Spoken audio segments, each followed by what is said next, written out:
karon mga bay, mag-update ta sa atong pisa. Ito ang 54 mm nga nibuto. Sumuni atong makina nga napalit nato. I-update nato mga bay kung pila akong nagasto atong mga pisa nga pagbuto aning 54 mm nato. So naka-buti mo na mga bay, marag sayang ba? Tanawin mo ang black mga bay. Kay gabi imin nahitabo na mo pag trabaho ni Bay Brian. So nagtuura ko nga way nakita ang damage sa ilalim ko. Naaday mga bay. May mga damage sa mga maglisod na kani ibalik ng 54 mga bay. Kaya siya tamok yun. Pag isa masilbi. Ano ito makita ba ninyo? Basta kani tamok. Diba? So lisod kayo siya ibalik mga bay. Lisod kayo yun. So ang gasto ni tanan mga bay kaning pagkabuto sa makina akong ibutang sa katapusan nato nga video. So napakay pang explain ani. So kini ilis gini mga bay. So dako ko problema ni kaya sa nato tamang itag black. Dayon sunod ato ang head. Nawa biya atong head mga bay, diba? Grabe damage. Kita ninyo yung spark plug dili ni makuha. Mura kita ni nabilin nato nga exhaust mga bay. So grabe kay pagtama. So di na ni siya masilbi og paning ibalik, di sad na kayo.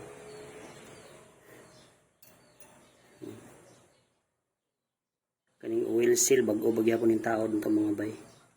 Pikas oil seal na bungkag. Wala gyud mga bay, damage gyud atong head. So ilisid ang head ni mga bay. Grabe tama eh. Luwi kay ba. Yan ang mga parts nga naguba mga bay dara. Piston na buslot. Ito ang 54 mm. Mga yang damage. Buslot. Dayon. Mula ni nabilin. Napamunta ito yung putol ani. Pero wala na ako na ipos o asa. Moro to siya mga bay. So ang na-damage kita to ilis kitag head. So pasalamat ta kay ka bro Charles o katong isa niya ka barkada mga bay nga kapareha kay pangdagway nga nag Manila ron si EJ. So shout out kay EJ, shout out kay bro Charles o shout out to kay Bay Brian nga siya nasitapan ng mga bay. So naka-porting na ba niyo? So portingan lang gyapon nato totong daan, naka-nipil ni naka-port na pudli. Wala gyud sira. Mo ni ang black ni Juan ni bro Charles yahani nga black sa panghinluan ang black. So nakita na tag black ato ning sukdon mga bay ang kaliper kanang kaliper sukdon ato ni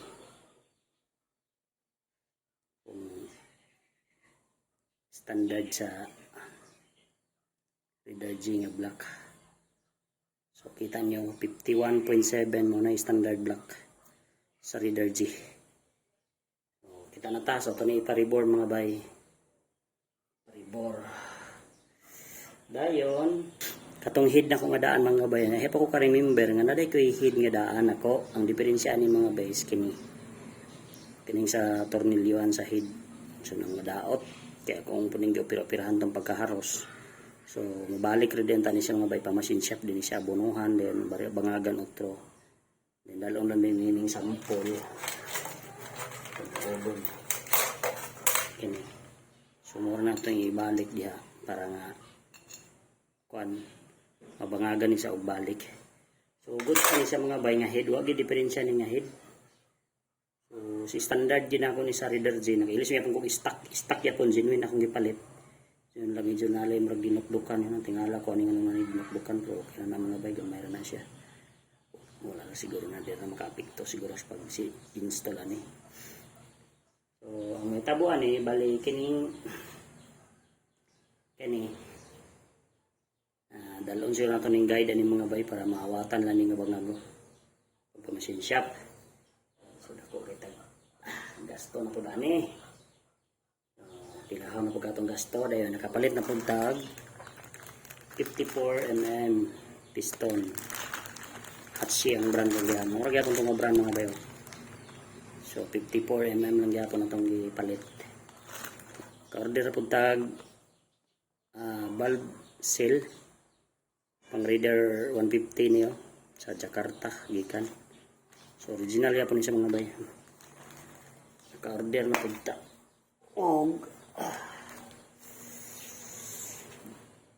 Ay, ato yung cams mga bay, daraw.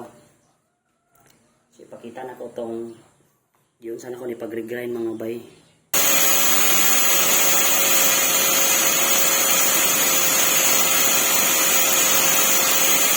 So, sukdon ginato ni karon makita ninyo ni kung pilan lay size ni 6.8 man ni sa una. 6.8 man eh. Itong sukdon karon ng iyang left. So, gikan dire. Muna yung left mga bayo. 23. So, ato da yung i-0 mga bay para dili na mag-minus. I-0 lang ninyo ni Matic. Ato da yung ipatuyok. So, di rin mo gawas kung pilay left sa atong cams. Pilang lay bili na left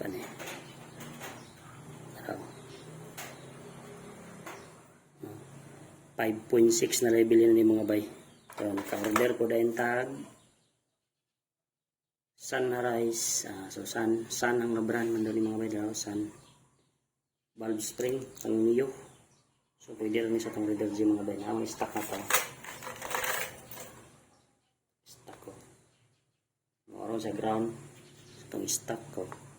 Pero yung round taas na yung kwan. Kaning kuan pang Mio 100. So medyo guys siguro made in Taiwan man ni mga bay kaning Sun nga brand. Dayon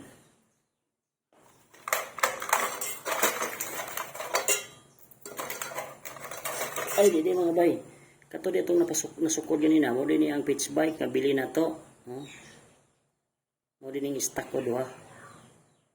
Stock na to ni. Mo din yung stock niya. Head gasket. So ibalik rin ako ng gasket na sana niya 54. Yung rocker arm. So balik rin ako ng rocker arm. Ako na wieldingan na niya mga bayaw. Mag-wieldingan para di matagak niya. Kasi tagak ko lagto o mong kay brand ni kay TTGR raman po yung brand ani. Pero pang Raider G gini siya. Yang pin, ara yung mga pin mga bay. Balik lagi ako na to ni. Timing gear. Kini mga bay nag-order ko ani. Muna yung gikat. So wag na ko ni gilabay mga bay kato kung gi-order karon. Makita na to kung parehas bagito anig bangag mabuto karon sunod adlaw siguro. Ni. So kaninga Suzuki yapon, genuine yapon eh. Muna akong di-order karon. Sukdong ko lagi. Sukdong ko standard.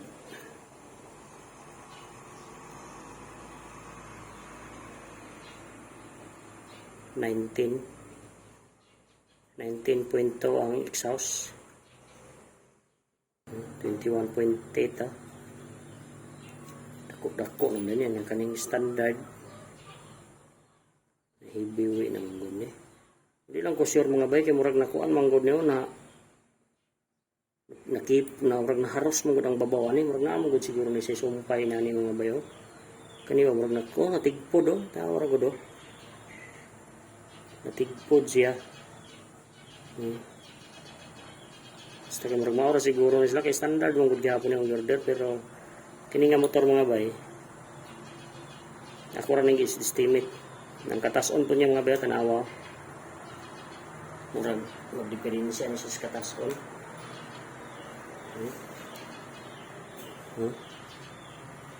ang botong na pwede ba juga ni sukdong na itong katason na ni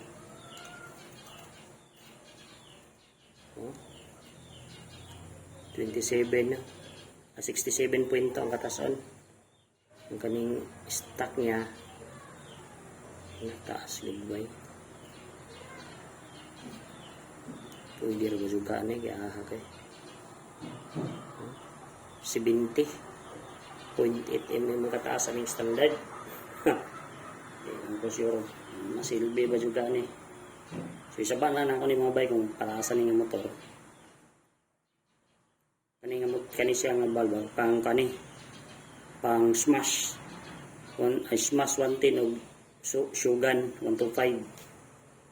So di ko sure po, di ba ni basta kay depende man si tapa yan o silbi ba ni mugbo man. Tag na ra man guna ko ninyo order mga bay. Then ato ni try diri sa ato ang head. May stock. So ato ning i-testing ha. So dire sulod siya parehara sa standard sa Trentong Raider G pang Shogun 125. Mura gid sa mga bay. So dire wala ko do saktor gid siya. Walay kuan. Walay ingon nga luag siya saktor kay ni. Umubo lagi medyo mubo din ang intake.